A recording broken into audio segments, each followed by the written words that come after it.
Welcome to Threat Vector, the Palo Alto Networks podcast where we discuss pressing cybersecurity threats and resilience and uncover insights into the latest industry trends. I'm your host, David Moulton, Director of Thought Leadership. On today's episode, we're joined by Kieran Norton, a principal at Deloitte and Touche, LLP, and the U.S. Cyber and AI Automation Leader for Deloitte Risk and Financial Advisory. With over 25 years' experience, Kieran brings deep expertise in cybersecurity and technology risk management. He leads Deloitte's AI transformation efforts, helping clients enhance their cyber capabilities and adopt AI technologies while managing the associated risk. Kieran has played a pivotal role in evolving security strategies to support digital transformation and drive key business outcomes across various industries. Today, we're going to be discussing automating your SOC with the help of AI platforms. Here's our conversation. Kieran, what exactly is an AI-native security operations center, and how does that differ from a traditional SOC? Yeah, great starting question, and cut me off if I run on too long. So the traditional SOC, which is the way most companies operate today, has been in existence for a long time. They follow the same model, right? Which is largely, generate telemetry on endpoints, collect the telemetry, run it through, a system to identify unusual activity, which then flags an alert, send the alert to an analyst. Analyst looks at it, adds context, does their research, and determines is this a problem, not a problem, and escalates accordingly. That worked for quite a while pretty effectively, but given the volume of data that's now coming in from the significantly larger attack surface, right? So back 20 years ago, when we were thinking about network flight recorder, it was a fairly simple set of data coming compared to what you have today, right? So if you look at everything coming from cloud, you look at everything coming from all your different security products and tools, you're talking about stitching all that data together, et cetera. That old model is starting to show some real kind of issues. One of the primary ones being alert fatigue, right? Which is just too many alerts coming into the SOC for the SOC to manage. Most companies struggle to keep up with their SLAs on alerts as they come in, just because of the volume. It's also a bit of a challenge from a staffing perspective because it can be a burnout job for sure. And once folks get more experience and skills, they'll typically take a job at a higher level someplace else. And we're not responding quickly enough. So the dwell time is, I think most recent report I saw 207 days on average. The SLAs are typically not being met, as I mentioned. And so we have a speed, we have a volume issue, and a complexity issue in the sources of data, as well as all the security tools that we've proliferated across the environment trying to solve the problem. So when we talk about AI native SOC, and when we think about that, that's really changing them all around so that machines are doing the lower level work and the analysts are doing the higher level work. So the analysis, the comparison we use is if you think about, early on when, we were first building airplanes and flying and so forth, you needed pilots to do everything because it was an unusual circumstance, a lot of different variables and so forth. Over time, as we understood flying and machine, airplanes, et cetera, more effectively, we started developing flight control, we started putting procedures, and we started, really making standard processes around what is now the commercial airline industry. So today, we have the ability for automated pilots to handle much of the flying process.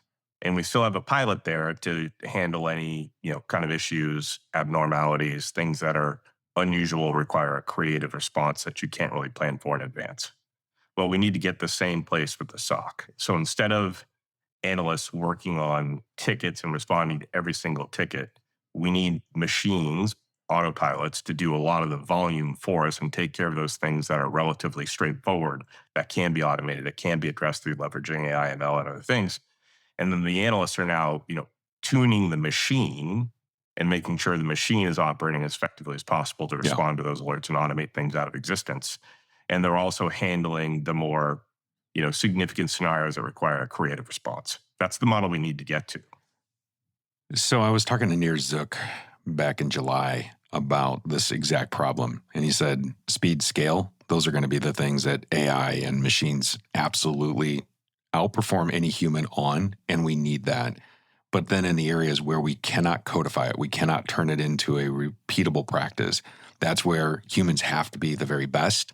And then they start to break down that set of problems into smaller bits that they can hand over the machine and continue to move. And I think that's what I'm hearing from you here on this AI native security operations center and its capabilities are that partnership between the AI, artificial intelligence, and the AI, actual intelligence. And when you put those together, that's your cookies and cream.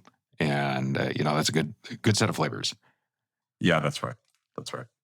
And that, I think most companies would recognize the fact that they probably do have those challenges.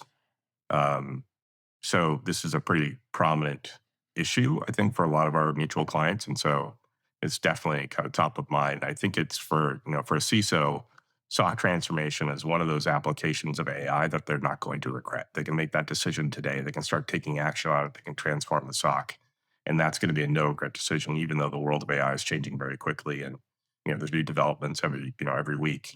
It's really, I think, an idea's time has come, I guess I would say. Yeah, so the best time to be in an AI native SOC is yesterday and or Correct. today. Yeah, correct. So, Kieran, let me get a follow-up on this. Can you provide a example of a specific challenge that an AI native SOC can address more effectively than a traditional SOC? Yeah, certainly. So if you think about cloud security as an example, misconfiguration is pretty typical, right? A lot of the telemetry to tell you there is a misconfiguration is readily available. It's coming straight from the cloud environment. A lot of the configuration parameters are relatively binary, right? You know that, for example, you probably don't want an open S3 bucket unless it's on a list of exceptions. So in that scenario, you can detect the fact that that has just been created. You can respond by closing it. You can send a ticket to the development team to say, hey, you've opened up an S3 bucket without proper permissions. You need to fix it.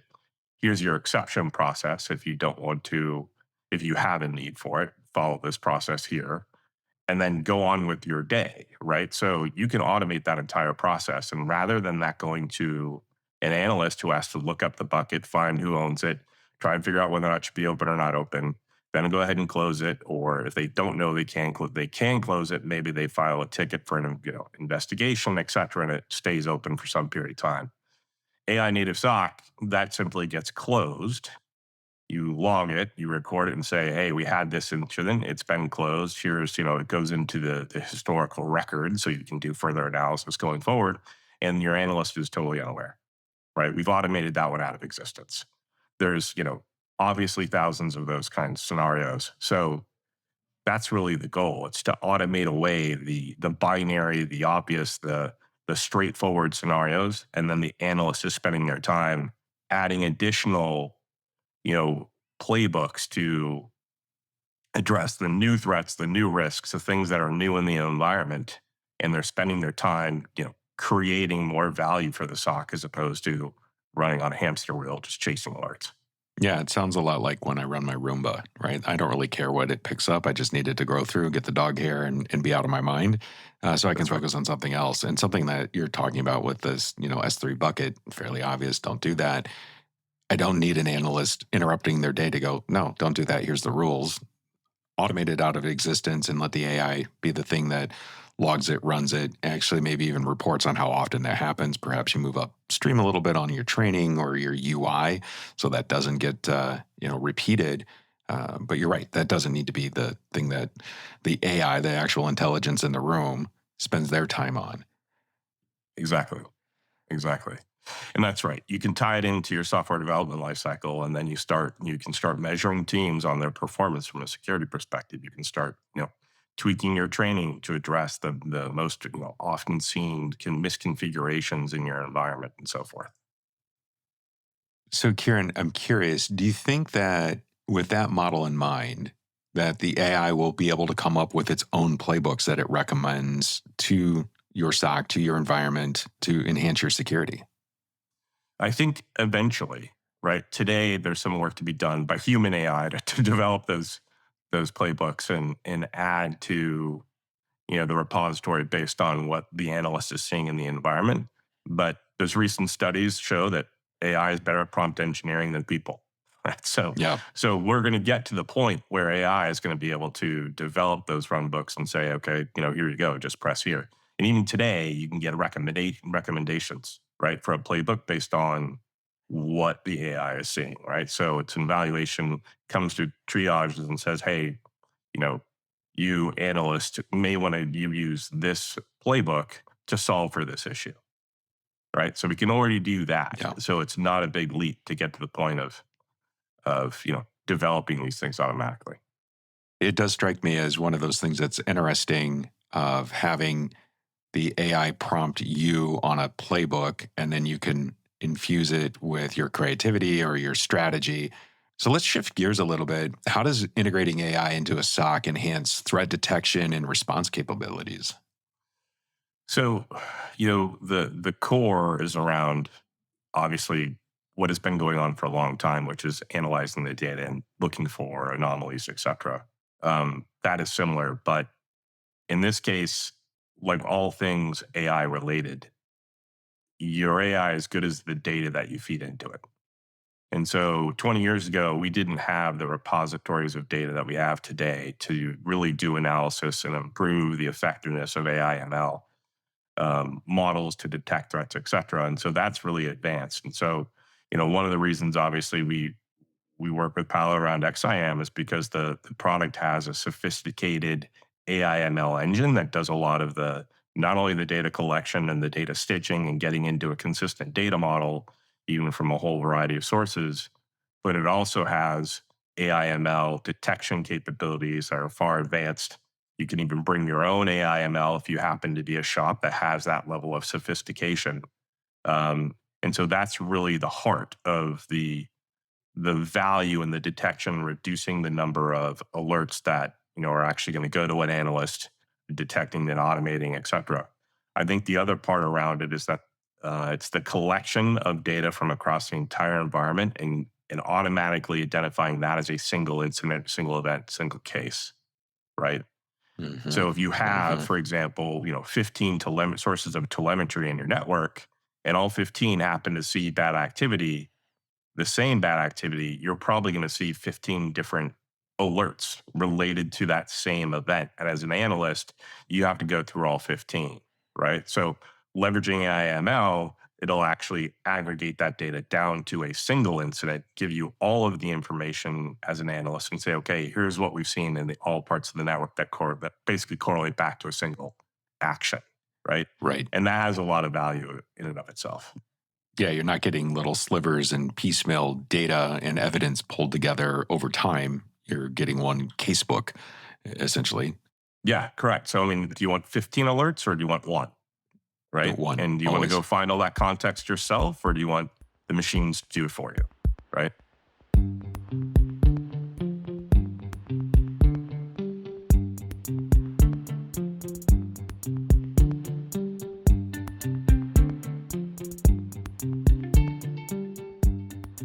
As you're describing this ability of better data, it reminds me of watching the Summer Olympics this year. And the athletes have better nutrition, they have better coaching, they have better abilities to get all of those inputs, and their outputs are tremendous. I don't know if you watched, but I'm just Too blown away much. by the, As yeah, a matter of fact. yeah, but by what they're doing. And maybe that's a model that we can look forward to as we're saying we've got the repositories of data, we've got the ability to chew through it in real time and to start to get those outputs, much like the Olympics shows us are possible with the compute and with the analysis once we've integrated this AI capability next to those massive troves of data. How about the measures? What should a organization look at as a way of seeing whether this is having the right impact? What things should they not look at that are a distraction? I mean, I would say historically, there's been a lot of reporting on metrics that don't necessarily tell you something. So, as an example, how many events were blocked at the firewall, right? Okay, yes, you're going to see there's activity there and you should know how much activity is going on. But when you report that back to management and the folks who are trying to manage the risk, what does that tell them? It doesn't tell them much. It just says the firewall's doing what it's supposed to be doing. But people report that metric because it sounds good, right? It's one of those things where they say, well, we blocked, 4 billion attacks across our external network. Okay, it's good that you blocked those things, but that's not telling you how you're actually doing. That's just telling you what you know you blocked versus what you don't know, right? Yeah. So I think a lot of security metrics over time have been reporting the wrong things, right? So it ends And up being I've like splashy metrics, but not a lot of so what in those. Like 4 correct, billion out of how many billion? correct.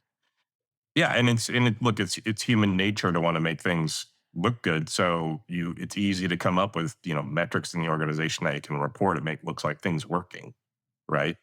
In fact, over the years, I've seen clients get themselves in trouble with that kind of perspective and view.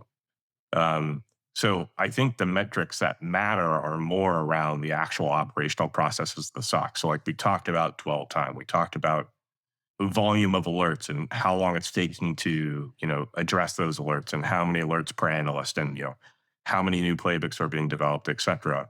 Tracking those measures starts to tell you actually if you're realizing the value of an AI native SOC. The 15 to 1 example that you gave, then multiply that by every day, or the fact that it's probably more than 15. And you're saying on aggregate, suddenly you're down to 12 that you deal with on a given day. That's a pretty great world. Maybe you get it down to 8. That's Correct. tolerable, right? Like that's something that your small SOC. I think that's what we do here at Pan when I've talked to the team that runs our SOC, is that they're dealing with a handful on any given day, but it's not in the hundreds, it's not in the thousands, it's not in the hundreds of thousands in any given month. If we were to take a different approach here, we're talking about things that we want to give to the machine, speed, scale, those sorts of things. Are there tasks, are there things that should always remain under human control despite these advancements in automation?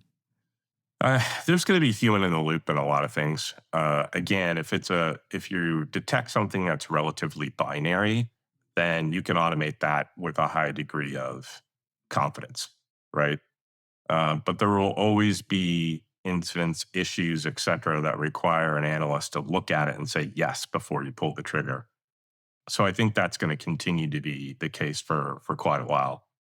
So human in the loop, I think, will be the norm. But again, I think what the goal is to present the human with fewer choices to make every single day about what's happening in the environment. And when they make a choice, to execute on that choice as effectively and as quickly as possible. So in going back to your prior question around metrics, over time we're going to see the number of incidents being reported going down, because that would be an indication that assuming you're not you're not playing with the system on the front end, that would be an indication that you're refining what's coming in and you're getting down to the things that matter over the course of time. So, obviously the alert volume going down would be associated with that. You'd want to see the time to remediate reducing over time as well. So going from X number of hours to Y number of minutes, right, would be an indication that that it's working. And again, there will be situations and instances that occur where humans definitely going to have to be involved and they're going to have to drive certain decisions, et cetera. But you want to really save those for the human analysts and make sure that you enable the human analysts as effectively as possible. Kieran, how does an AI native SOC improve the overall security posture of an organization? I mean, typically it will help from a couple of lenses. One is that you're going to get better security outcomes, right? So better detections, better response time, mitigated risk in the form of reducing the amount of time that attack is live going on the wire, et cetera, right? You're also going to see advantages over the course of time as you identify something new, you add an automation for it, or the AI ML picks up a new threat vector, and those things start to get nailed down as well, right? So it's called a virtuous cycle, but you should be seeing and remediating and automating every single day. And so over the course of time, you're going to see a significant amount of improvement. I think from a CISO standpoint, there are things like operational advances to be gained, cost, mitigation, right? Today's model of running a SOC is it's fairly people heavy. You can have those people redeployed doing much higher value tasks, right? Getting more value from the folks you have, probably improving their lifestyle in the process. And so typically you can also maybe do some technology consolidation, right? So you start to see cost savings on both the technology and the operations side. And obviously, I think most companies are in a position today where they'd like to find cost savings, and they're always dealing with resource constraints and labor shortages, et cetera, from a cyber standpoint. So there's a lot to be added there as well. And then ultimately, I think you also get the advantage of being able to assure executive leadership as the posture of the organization. One of the things I hear frustration about from boards is their inability to get a clear view of how things are working within the cyber function because it's such a complex answer because there are so many systems involved. The complexity is so high associated with trying to pull that together and present risk to leadership in a way that they can understand. AI native SOC capability will give you much better insight, much better ability to measure the risk, the threats, et cetera, and you can show progress over time to give them a real view of what's going on. Can you share with the listening audience the real world case studies or examples where those improvements have been observed? Sure. So we have a client that was seeing over 100,000 alerts a day from their cloud security posture management tool, Whoa. right? 100,000. So that happens, typically when you set it up, you turn it on and you turn on all the let's just call them the signatures for lack of a better term. And so through a combination of applying AI/ML to the log aggregation, consolidation, stitching, et cetera, as well as automating the highest volume, most frequently identified alerts in the environment, obviously the ones that are tend to be a bit riskier as well, obviously. We were able to carve down the time significantly from an ability to respond, right? So we saw a 12x improvement in mean time to resolve and a 5-time improvement in the number of alerts resolved per day, right? So it's just a tactical example, and there's, you can Right. take And that as and you're expand talking on it. about that 12x improvement, from 100,000 when you turn the noise level all the way up, when you open that up, uh, there isn't a human anxiety measurement, but I can only imagine what that team suddenly felt when that was turned on and they had to deal with it, to when it was tuned and they're going, now I have confidence in a system and I've got attention that I can put somewhere else. 100%. Yeah, I mean, we call that alert fatigue. That's the yeah, terminology we use for it. Alert PTSD could also be another term you might use right, for it. right. But yeah, that's a lot of times is when we get involved is when a client calls and says, "Hey, look, we're getting a flood of information and we can't get through it." Yeah, I would never discount the quality of life improvements that can be made through Correct. tuning and good software. 20 years as Yeah. a software designer, hard to discount that. Even as I've moved into telling stories on podcasts as opposed to designing interfaces. So, Kieran, let's slide into AI driven threat intelligence as a topic, and I'm curious. How does AI enhance the collection and utilization of threat intel in a SOC? So, a key component. I mean, today again, we've been using threat intel for a long time. It's not a new topic, certainly. I think one of the core abilities that a lot of the tools out there have today is to take signatures, et cetera, right, or take TTPs and convert those into direct identification response to defined attacks. In an AI native kind of world, you're using intel and data from your own environment, right? You're refining what you know about your environment and you're responding with higher degrees of context. So yes, it's good to know that there is a TTP associated with a particular threat group and there's detection signatures for your environment, but actually knowing what's anomalous in your environment, what's happened over the course of the last 7 years in your environment, responding to the context that you see threat modeling your own specific technologies, et cetera, is where we can make a significant gain in AI, ML, and Gen AI can help with that. So, Kieran, if I play back what I think I've heard, you're saying that over time, each AI becomes tailored or custom to the environment and the organization that it's protecting. It's biased towards the risks that that business is most interested in thwarting. Is that right? Yeah, that's right. It's probably stated better than the way that I said it. So thank you for that. Yeah, I mean, clearly the data science techniques like, limiting bias, et cetera, can be applied. There's certainly bias in the way we look at our own environments and the defense of those environments today, just based on experience, right? So there's some advantages to be had just in managing those processes a little bit more effectively, a little bit more analytically. But that's right. As the platform learns your environment and tailors itself to your environment, the accuracy of the intel and your ability to use that intel is going to improve. Yeah. And I think that given that there are all kinds of sources that come with their own value, AI can start to help you tune what to listen to and wait and what to ignore. Although it can probably cherry pick out those moments when maybe those lesser sources, those noisy sources, do have the nugget in them that is particularly useful to you.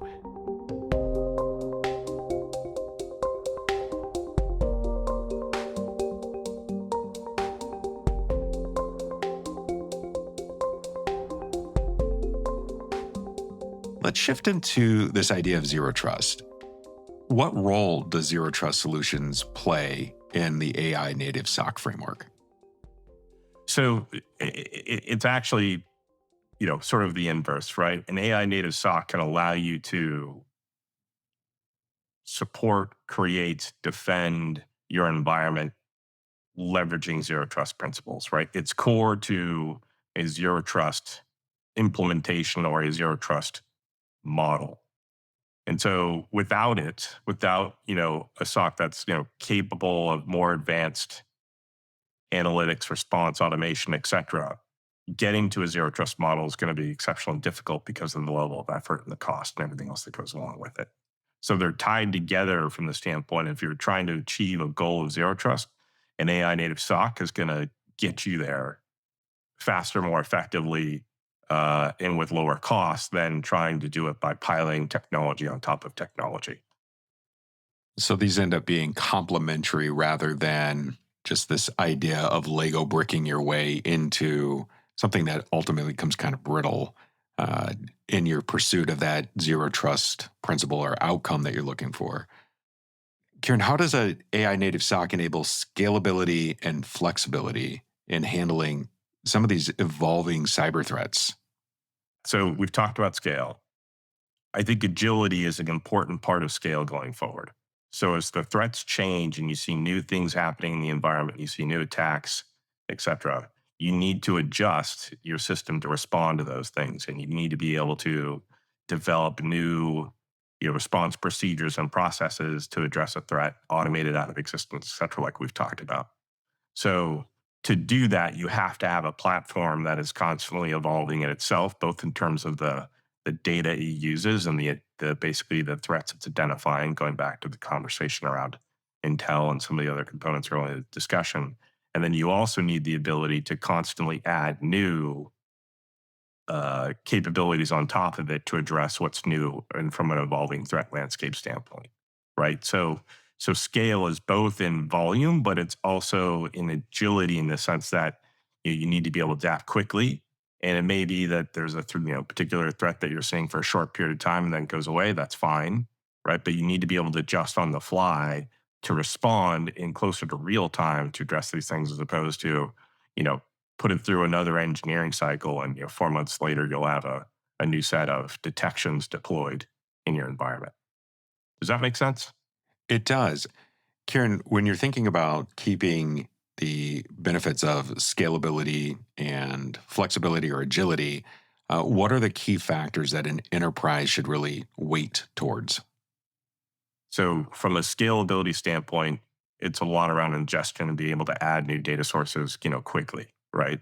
So as new applications, new environments spin up, you need to be able to get those connected into basically the SOC platform readily. You don't want to have to figure out the data model every single time, right? So again, the scalability comes from the fact that you've got a large data model that's in place that can normalize, rationalize, and pull all the data and start doing identification as soon as it's been onboarded. So that's a key component. When it comes to playbook development, um, and expansion of automation and so forth at the core, you want to be able to cycle through that and manage your playbooks in an effective fashion. So now that capability is available. Something like XIM, right? And XOR is both an incorporated part of XIM, but also is its own product. Um, Now what you need to do is when you're building out those playbooks, you need a structure that kind of makes sense. You're still doing like the smart things you do from a code perspective, right? You still want to organize your code in a way that you can easily make changes, you can adapt, and you can get in at a module level and sort of manage it at a module level. So your run books need to be built in a similar fashion, if that makes sense. It does. You don't want to create 7,000 run books that are all you know individually managed, because now you're going to have a scale and agility issue. You want to create core run books that cover a number of scenarios and address a number of issues and threats. And then you're going to make variations or add additions to core to sort of handle what's outside the core components. So that design becomes pretty important for scalability standpoint. So let's talk about the integration of the existing tools, because no SOC is going to say, we don't have older tools or things that we rely on that we're willing to walk away from.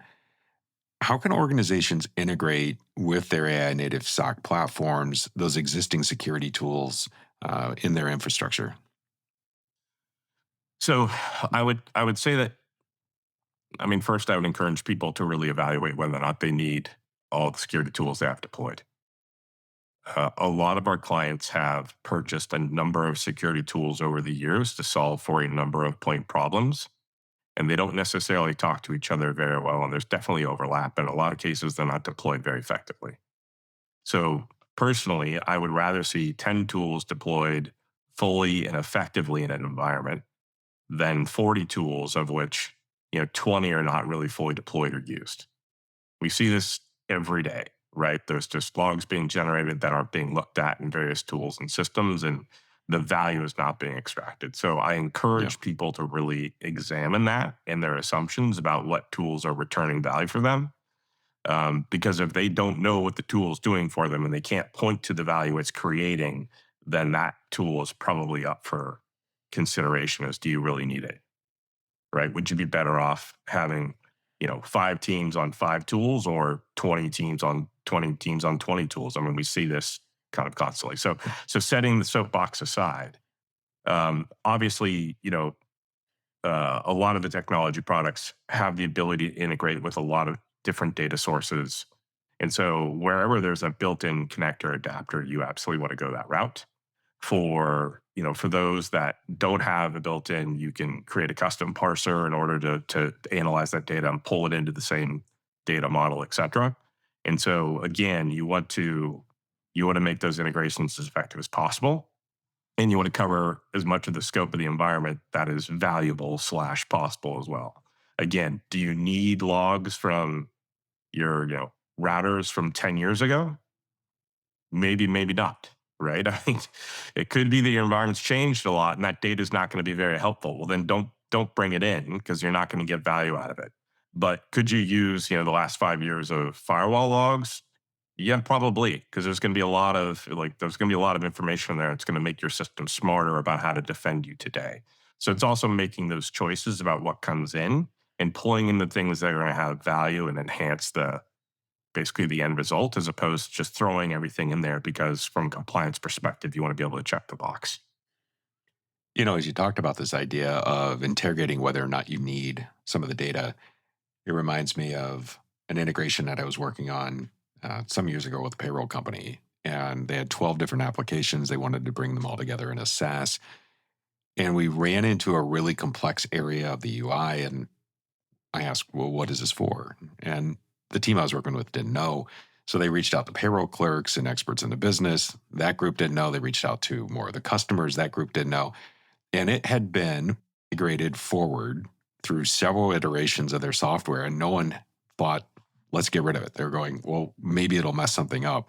So we said we can come back and add it in if we've made a terrible mistake. But instead of slowing ourselves down, instead of including it and moving forward, when we don't know who uses it, we don't know how it works, we can't find documentation, we can't find anyone who is raising the alarm that if we cut this, that's going to be a problem. And we cut it. And we waited in silence and we moved forward. We had a smaller, leaner, SaaS product without that. And I think what you're talking about there is that idea of FOMO, or somebody else had put that into place. And now you're worried that if you get rid of it, what if something bad happens? But there is a cost to dragging that forward, where you're going, now you've got 10-year-old data off of a set of systems or telemetry that you really don't need. Maybe it doesn't match, maybe it doesn't give you any value, but it does cost you. So I like that idea of really being thoughtful about what you move forward with those existing tools, for sure. And that's why we talk about SOC transformation, right? Not SOC, rebuild. Right. Taking the same things you're doing today and just doing them with, more advanced technology is not going to get you farther ahead. You have to change the way. You have to change some of those decisions. You have to make different decisions, and you have to change the way you operate in order to see the advantage. So oftentimes, to your point, we'll see that clients have been using a particular technology. It's been feeding into their SIM for the last, 5, 7, 10 years. Yep. And when we go and ask, is that required? Do you need that data? We get an answer like, well, I don't know, because we've always had it. It's like, all right, well, maybe we need to re-examine the question and see if that is really something that's contributing to value today. So you can always, to your point, David, you can always add them later, right? But what's really key is figuring out, what are the sources that are going to provide the greatest value most immediately. Start with those, and then you can add more over time. Yeah, I think the way I'd put this is, if we were to build the SOC that we need today versus improve the one we have, that's the difference of a transformation versus that, iterative evolution. And sometimes it's best to cut it and build for what you need rather than, optimize what you've currently have in place.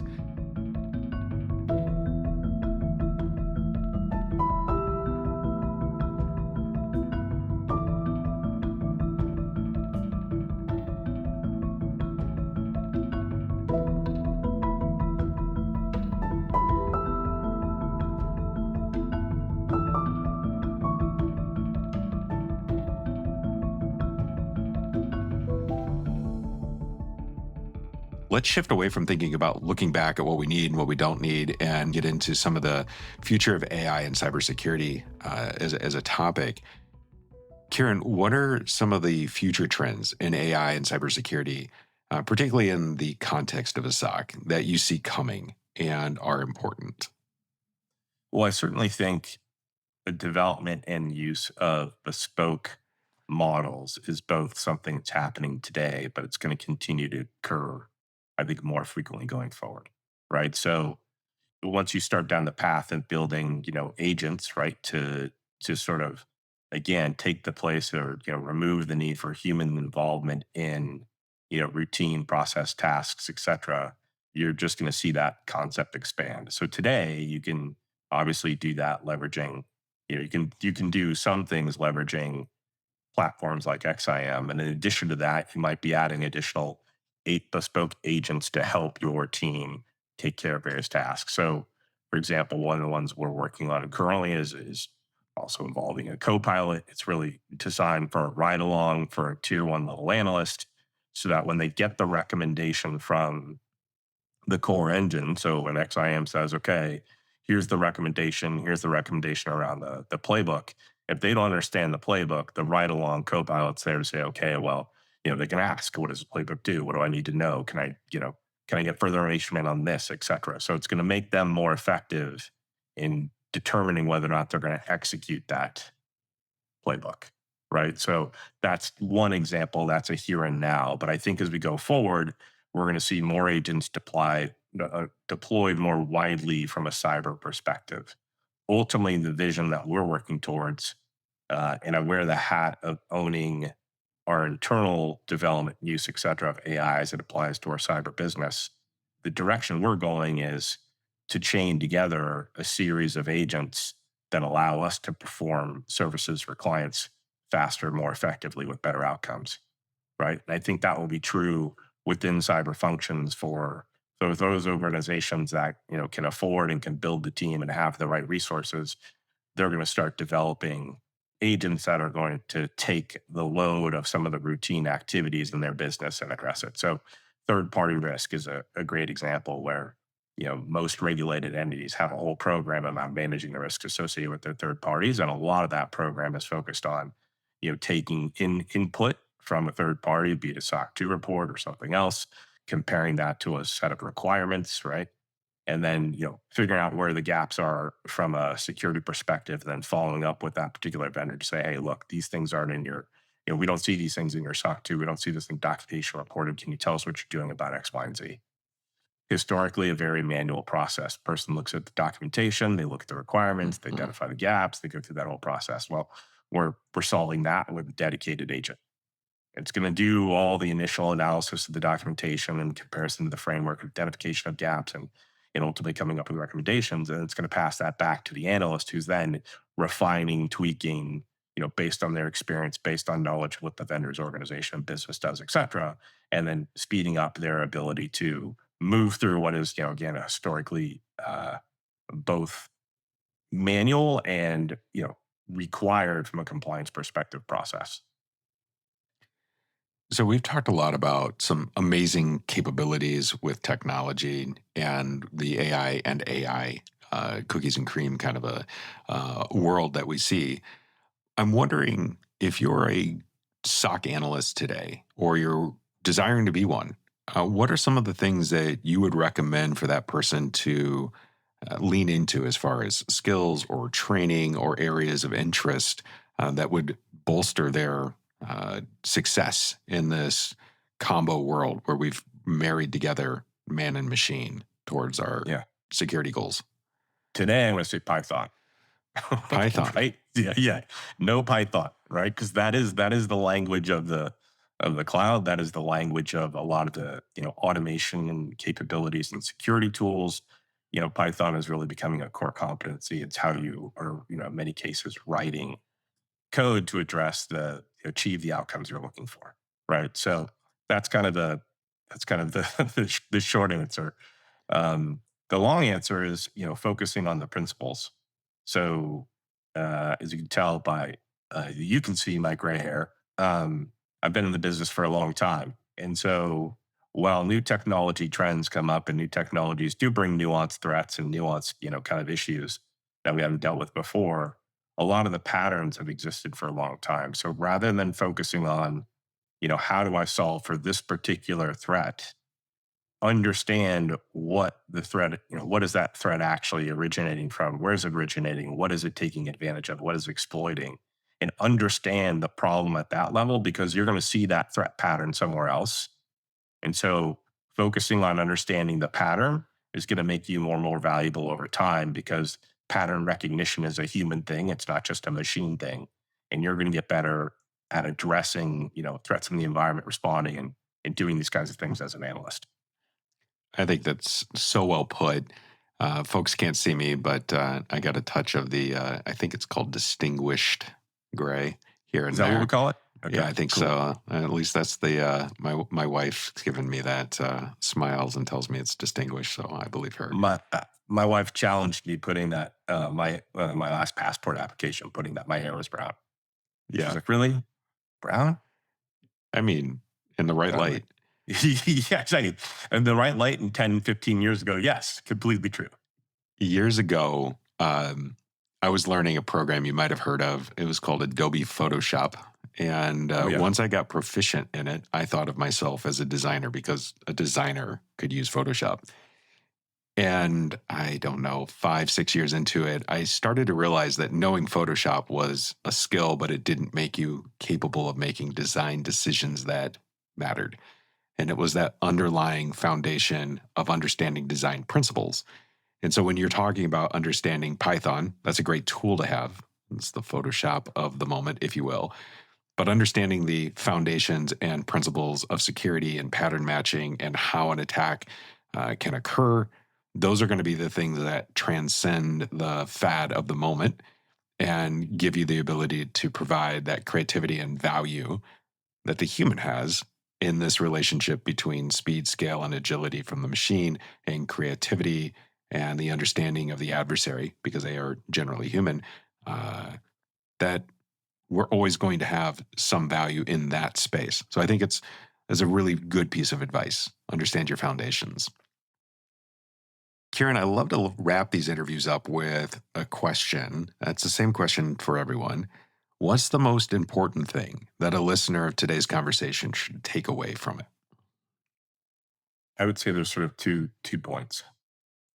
The first off, and we didn't talk a lot about this during the conversation so far, but I do want to mention it, which is there's a lot of concern, historically you might call it FUD, around using AI and Gen AI specifically.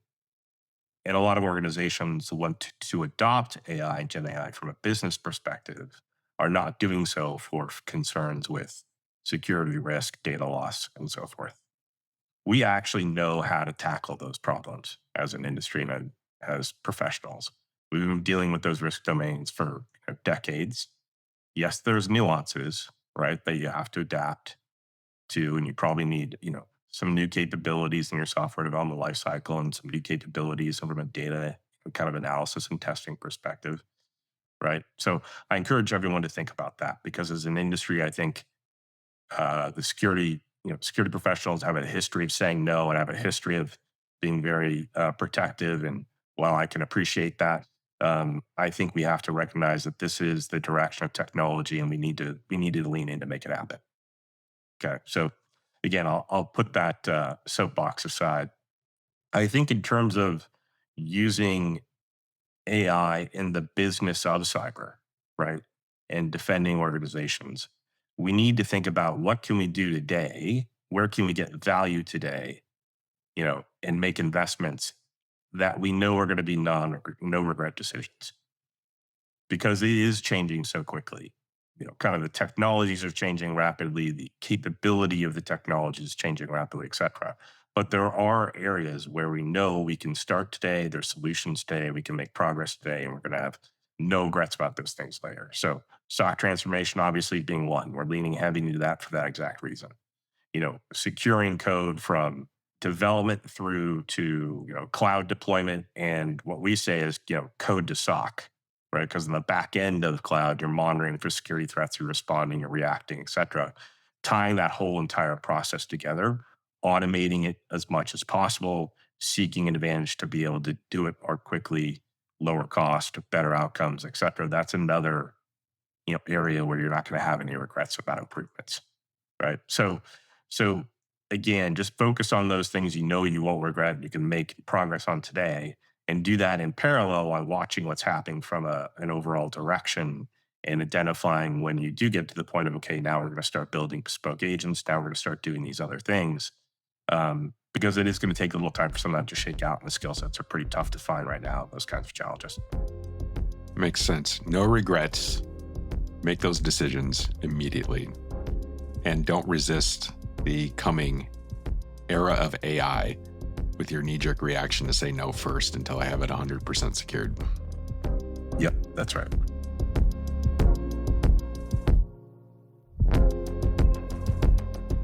Kieran, thanks for the great conversation today. I really appreciate you sharing your insights on the AI-driven SOC, automation, and some of the future trends that you're seeing in this space. Sure, David. Glad to be here and appreciate the time and the conversation. For our listeners, if you're interested in going deeper on this topic, I recommend you read Deloitte's State of Generative AI in the Enterprise 2024 report. It highlights organizations' evolving journey in scaling and extracting value from generative AI or Gen AI initiatives. We'll have those links in our show notes for you. That's it for today. If you like what you've heard, please subscribe wherever you listen and leave us a review on Apple Podcast or Spotify. Your feedback and reviews really do help us understand what you want to hear. If you want to reach out to me directly and share your ideas for the show, you can email me at threatvector@paloaltonetworks.com. I want to thank our executive producer, Michael Heller, our content and production teams, which include Kenny Miller, Joe Benacourt, and Virginia Tran. Elliot Peltzman edits Threat Vector. We'll be back next week. Until then, stay secure, stay vigilant. Goodbye for now.